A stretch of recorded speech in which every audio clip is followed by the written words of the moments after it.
I'm Ruth Hamilton, nee Atkinson. I grew up around Barmah and all my ancestors are from the Bangerang people. And I'm so hurt for what's happened to our people for no reason. You know, to take, I didn't think you could take land off someone and just give it to someone else like that after they have owned it for years. And it's not right.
Why we're here with Ruth is that we've been aware for decades that the Bangerang have been treated really unfairly. Their voice hasn't been heard by politicians, by the government, by Parks Victoria, by DELP, the Department of Environment, Land, Water and Planning. And they haven't been given a voice. Now, most people listening to this video will be surprised when I tell you that just over 10 years ago, the Yorta Yorta Nation, they took the Labor government to court. And the reason for going to court was the Yorta Yorta wanted to be recognised as the traditional owner of these lands, which includes the Barmah National Park. They actually lost that court case in the Supreme Court. So what they did was they appealed against the decision and they took the Labor government to the High Court. Now, the highest court of the land also ruled that the Yorta Yorta could not prove that they were the traditional owners of this land, including the Barmah National Park. Now, what occurred was shortly after, during that time, a elder and the leader of the Bangerang was also a committee member of the Barmah Brumby Preservation Group, and his name was Sandy Atkinson, a wonderful man. And Sandy told me a story, told me many stories, but one of the ones that sticks in my mind is that just after those, a little while after those court cases, the Labor government met with the Bangerang, which included Sandy and other elders, and they stated that they wanted the Bangerang's support in removing cattle and the logging out of the Barmah State Forest at that time. And Sandy and the other elders said, no, why? No, we support those.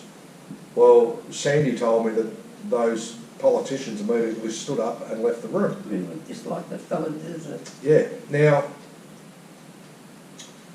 obviously they've then gone to the Yorta Yorta and somehow a deal was made.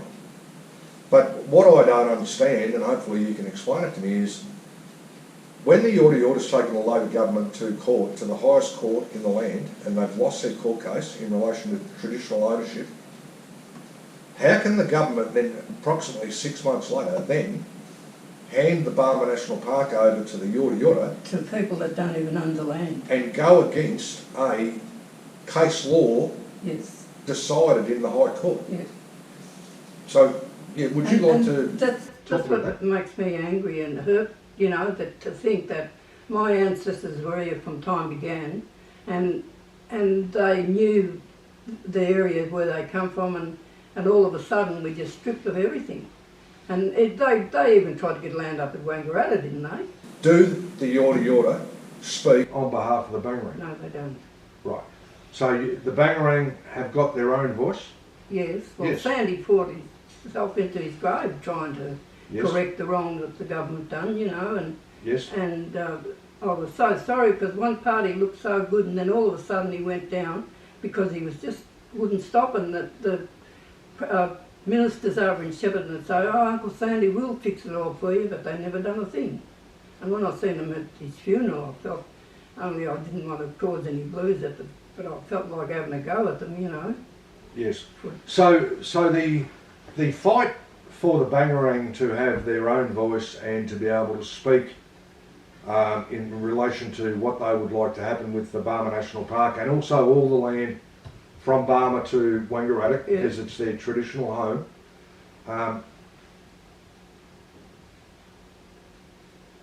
When do you think you're going to be recognised, and when do you think that the truth is going to be? I'd like that to happen before I die anyways. I'd love Yes. to, you know, for my family that were here and from time began, my father's grandfather and we're just here like nobodies because we're not recognised as the owners of the land here.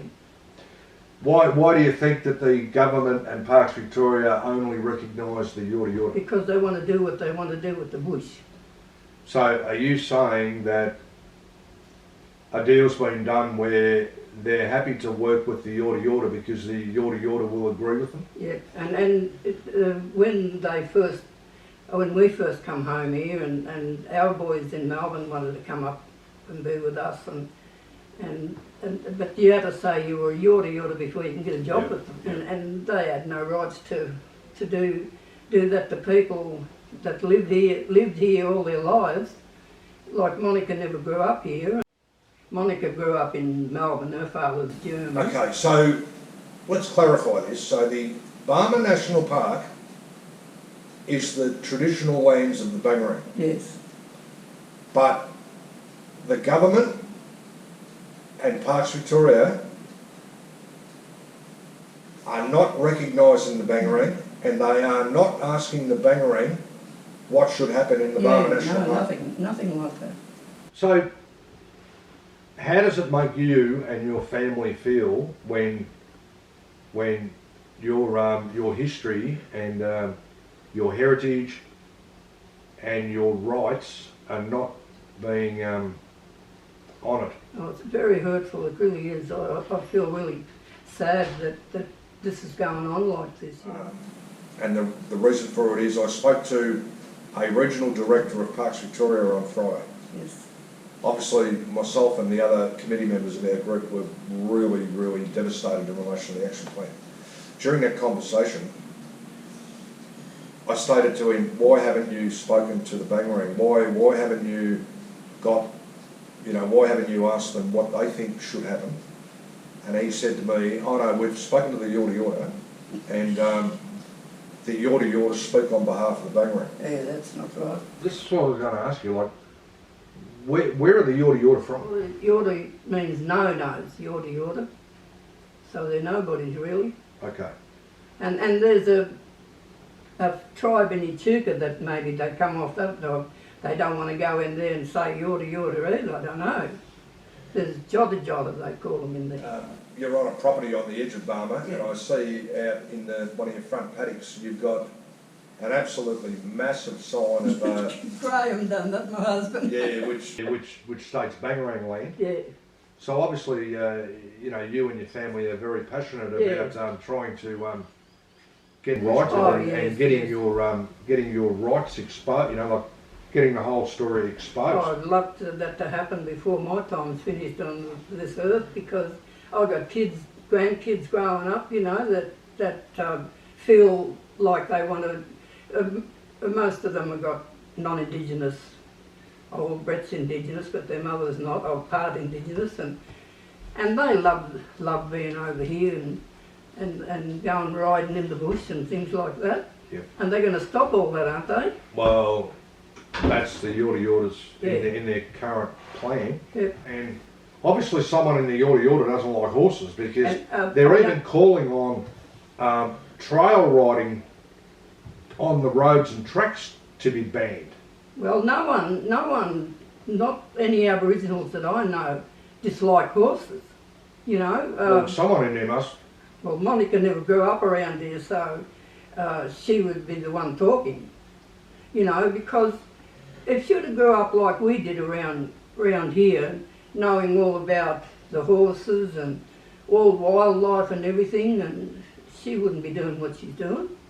So you're an elder with the Bangerang? Yes. Yep. Yes, Sandy was my second eldest brother. Okay. Yes. And speaking to board members a couple of days ago of the Bangerang, they told me that you have got full authority to speak on behalf of the Bangerang? Yeah. Yes. So are you in support of the Brumbies staying in the forest? Yes, I am.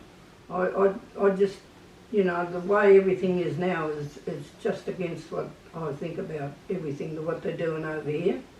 Because, you know, years ago the forest used to look lovely when we'd go to school and that, and it just doesn't look right anymore to me, how it used to be. It doesn't look what it used to. No. Yeah. It was lovely when... And that's obviously through mismanagement. Yes, it is. You could tell that. Now, maybe Ruth, they're trying to put all the blame on the Brumbies so that it hides. They are. So that it hides their mismanagement. Yes. You know? And it's the same thing what they done to the Bangerangs. They just wiped them like that. They're not allowed to do things like that. And the hurtful part about it is, you know, if the Yorta Yortas were the people for me, I'd respect them for that. But knowing that they just walked in, the government just let them walk in and take over land, and even they were going to name Yorta Yorta streets down at Cummer, and that hurt me because I grew up at, you know, I was born in Cummer, and knowing that they're not the people for me, it really hurt me to think that they were doing things like that. But it just sort of, I don't know, it makes me so angry to think that the government just turned our people away like that and put someone else in there, and you can't get a job unless you say you're Yorta Yorta and things like that. Now, there's plenty of other documents of evidence that I've seen that different board members and elders from the Bangerang have showed me, and in my opinion, you know, your claim as the traditional owners of this area is absolutely true and absolutely watertight, you know. And our group, yes, we have gone in partnership with the Bangerang people. Yes. And we are fully supporting you in getting the truth out there. And that would make me so happy if it just came out that the Bangerangs were the people from here, you know, that they'd give it back to the rightful people.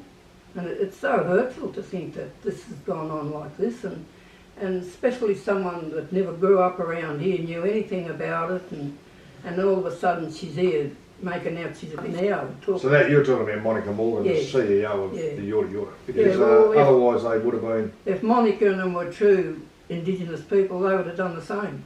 Not want to get them kicked out of where they, you know, were all the time. Yeah. It's sad to think that they're doing that. Yeah. Anyway, so we'll keep campaigning, and obviously now the Bangerang are going to campaign side by side with us in relation to the wild horses. Yes, well, staying in the forest. I'm all for that myself. And we're going to do our level best to get a wrong righted in terms of what's happened to the Bangerang. Yes. It is disgraceful. It is disgraceful. Disgraceful by the government. Yep. Disgraceful by Parks Victoria.